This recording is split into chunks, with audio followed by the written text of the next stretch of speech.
Une économie mondialisée.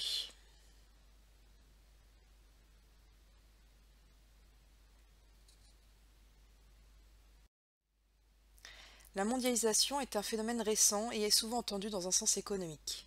Elle est la mise en relation de différents lieux à l'échelle de la planète, ce qui se fait par des flux, des nœuds et grâce à des acteurs internationaux.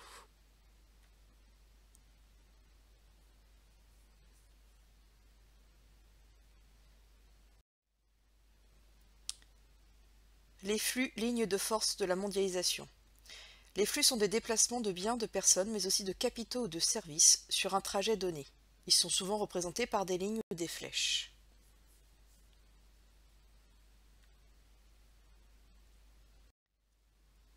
Depuis 50 ans, les échanges de marchandises ont considérablement augmenté. 90% se font par voie maritime la plus économique. Dans ces échanges, ce sont les produits industriels qui ont connu la plus forte augmentation en valeur.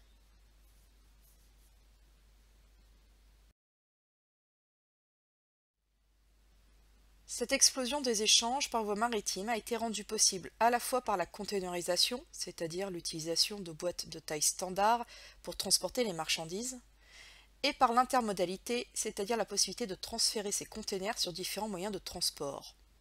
Cela permet de gagner du temps et de l'argent.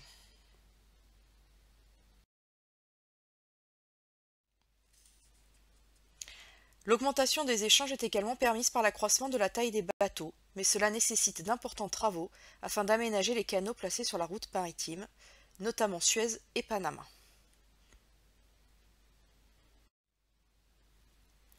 Les flux de marchandises font émerger des pôles majeurs dans le commerce mondial, des routes maritimes mondiales et des points de passage stratégiques, canaux et détroits.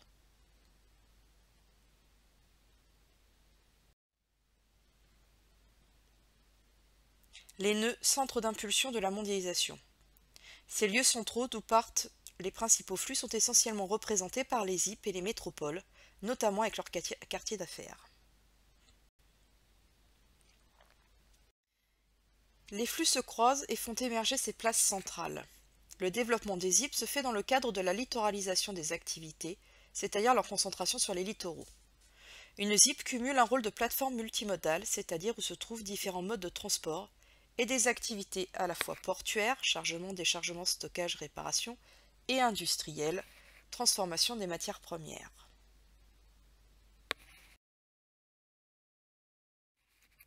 Avec l'augmentation de la taille des bateaux, et afin de rester compétitives, les ZIP doivent souvent entreprendre des travaux d'agrandissement, terre-plein, îles artificielles.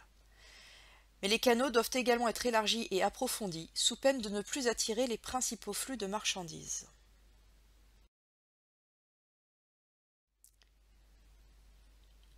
Les grands ports mondiaux sont tous localisés sur la voie maritime mondiale. Ils bénéficient également tous d'une situation au cœur de façades maritimes au sein desquelles ils assurent la redistribution des marchandises. Enfin, ils sont au débouché d'arrière-pays dynamiques et denses, à la fois marchés de production et de consommation.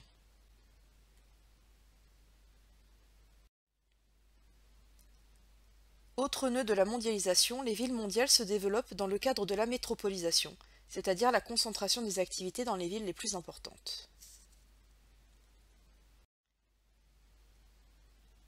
Les métropoles mondiales présentent, tout comme les ZIP, des caractéristiques communes.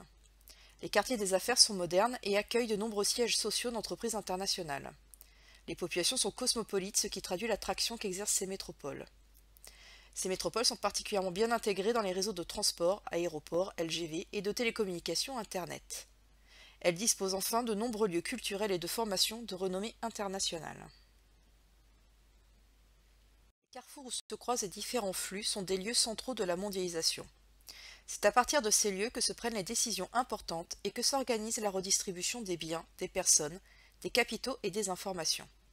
C'est dans ces lieux centraux que l'on retrouve les principaux acteurs de la mondialisation, organisations internationales, firmes transnationales, États.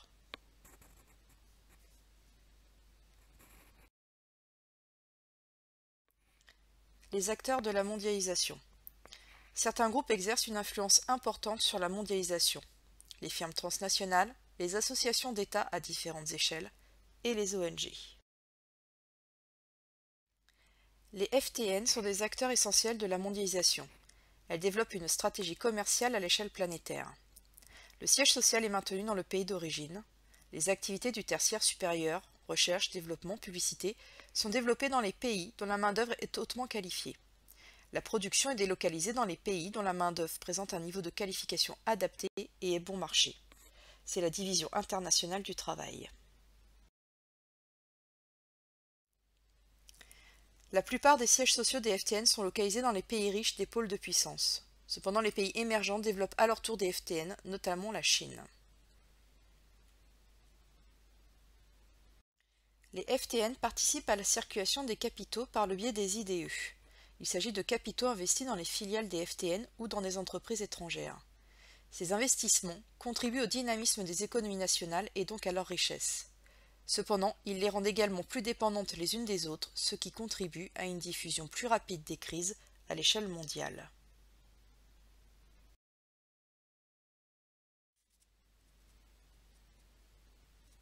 Les FTN représentent donc des chiffres d'affaires parfois supérieurs au PIB de certains petits États ou de pays pauvres. 75 millions d'employés, la production d'un quart de la richesse mondiale et 2/3 du commerce mondial.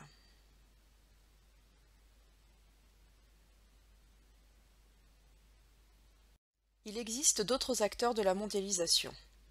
Après les FTN, les ONG jouent un rôle important car elles révèlent l'injustice sociale associée à la division internationale du travail. Les organisations économiques régionales et les organisations internationales jouent un rôle de régulation et sont l'un des seuls moyens pour les États d'influer sur la mondialisation. La mondialisation conduit donc à mettre en concurrence les territoires, pour le coût et la formation de la main-d'œuvre, pour l'utilisation des ressources naturelles, pour les avantages fiscaux, pour la conquête de nouveaux marchés. La mondialisation met ainsi en évidence des territoires bien insérés dans la mondialisation, comme les États-Unis, des pays qui s'y insèrent de mieux en mieux, comme les pays émergents, et d'autres qui en sont encore exclus, comme les pays les moins avancés.